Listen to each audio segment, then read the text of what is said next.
बहुत ध्यान से सुनना, गूढ़ प्रसंग है। अगर इसे बैठा लिए तो माला माल हो जाओगे। जो नाम अपनी इच्छा से जपा जाता है, सत्संग सुन करके, शास्त्र स्वाध्याय करके, उस नाम को जपते जपते हम पर नाम की कृपा होती है, तब हमें सद्गुरुदेव की प्राप्ति होती है।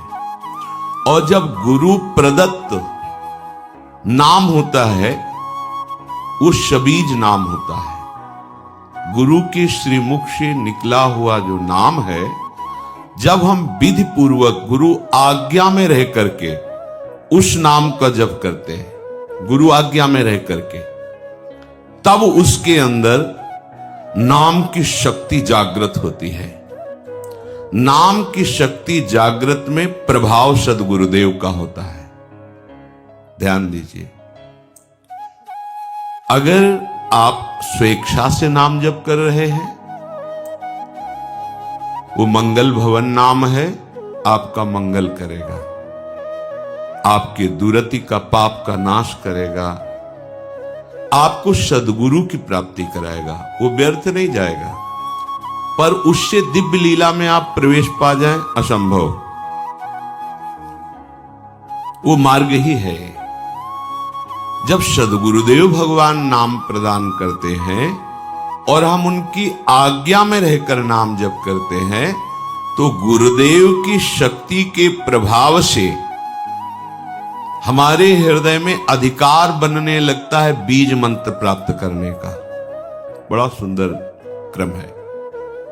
सद्गुरुदेव जब उसको देखते हैं कि ये इष्ट मंत्र का अधिकारी हो गया है, गुरु प्रदत्त नाम, सबीज नाम गुरु अनुशासन में जपते जपते, जब गुरुदेव की कृपा शक्ति से उसके स्थूल शरीर, ये पांचभौतिक, ये पवित्र, और सूक्ष्म शरीर, मन चित्त बुद्धि अंतःकरण पवित्र, और कारण शरीर स्वभाव का परिवर्तन, तब गुरुदेव उसे बीज मंत्र देते हैं।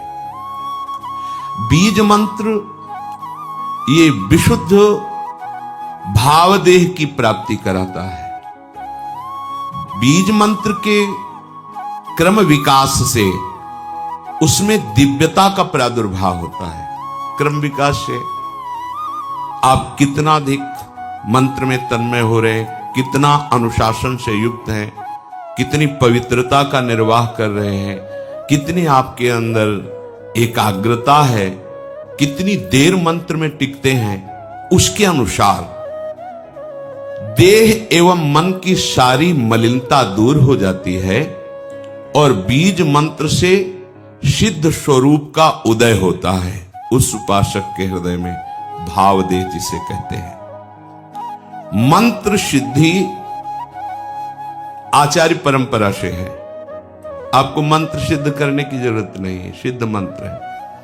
इस मंत्र में प्रियता, अधिक समय तक टिके रहना, बहुत समय तक निज मंत्र ही चल रहा है, इससे आपकी पहले भूत शुद्धि होगी, पंचभूत आपके शुद्ध होंगे जिनसे शरीर रचा है, फिर चित्त शुद्ध होगा, इसके बाद स्वभाव शुद्ध होगा आपका। वो स्वभाव ही जहां शुद्ध हुआ, तहां भावदेह का अनुभव होने लगेगा। बीज मंत्र से, निज मंत्र से उस समय किसी भी अभाव की स्मृति नहीं रहती। अभाव, न उसे मोक्ष चाहिए, न सिद्धियां, कोई अभाव नहीं। सोचो कैसी स्थिति। जिस समय स्वभाव शुद्ध हुआ, पहले भूत शुद्धि, चित्त शुद्धि, स्वभाव शुद्धि, अब जो भाव का प्रादुर्भाव हुआ, तो यहां कोई भी अभाव नहीं है। किसी भी तरह की कोई चाह, कोई कामना, कोई पद प्रतिष्ठा, कुछ नहीं। ये अवस्था यद्यपि सिद्धावस्था के अंतर्गत मानी जाती है, परंतु इस प्रेम मार्ग की इस अवस्था में माता के गर्भ से उत्पन्न मलिन देह से प्रवेश नहीं हो सकता। इस देह का राग जब तक है, इसमें जब तक अपनापन है, तब तक आपका निकुंज रस में, देखो कहा है, गुरु प्रदत्त नाम जप से, मंत्र का अधिकार, मंत्र से समस्त भूतों की शुद्धि, स्वभाव तक की शुद्धि। अब भाव देह का प्रादुर्भाव, माता के गर्भ से उत्पन्न हुए देह से प्रवेश नहीं है, भाव देह से, गुरु प्रदत्त मंत्र से उप्रगट हुआ जो देह है, उससे बनिता पुरुष भाव मिट जाए, सेवे ललितादिक के भाय, मानसी गढ़े चित्त, उसके चित्त में ही अनुभव होने लगता है अपने दिव्य देह का, चिदानंदमय देह का। फिर वो मानो राजमार्ग पे खड़ा हो गया, राजमार्ग जैसे बना हुआ जीटी रोड। अब आंख मूंद के दौड़ने पर भी गिरने की संभावना नहीं, अब संभावना खत्म, माया अब उसको स्पर्श भी नहीं कर सकती।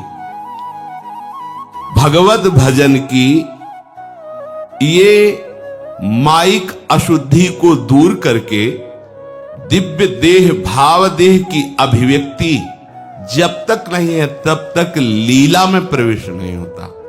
छिन छिन बिहरत संग ये अनुभव नहीं होता।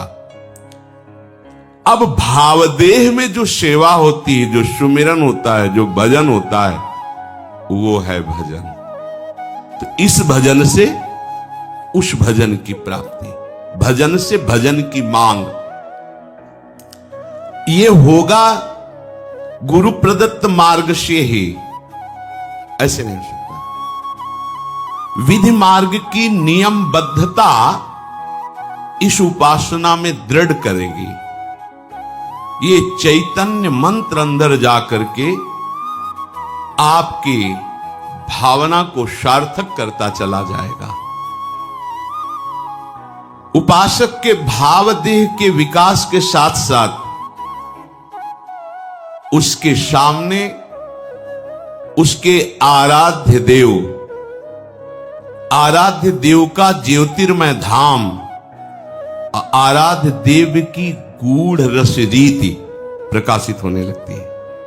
ध्यान दीजिए,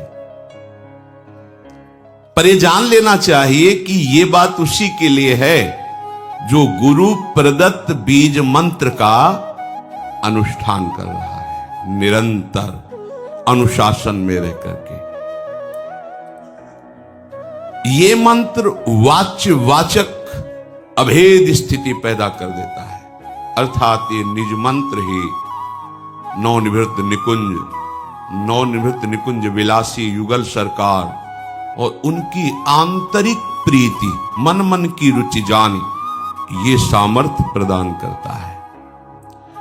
गुरु प्रदत्त बीज मंत्र जब पवित्र साधक के हृदय रूपी खेत में पड़ता है तो इष्ट रूपी फसल तैयार हो जाती है। इसी बीज से वृक्ष का प्रादुर्भाव होता है, निकुंज का। गुरु प्रदत्त मंत्र में प्राणों से भी अधिक जिसे प्यार है वही इसको प्राप्त कर पाता है। इस बीज मंत्र से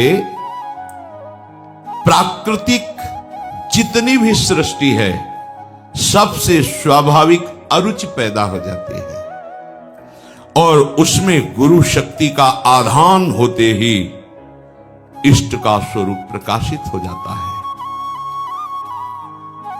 नाम नामी जैसे अभेद है वैसे ही मंत्र और निकुंज अभेद है।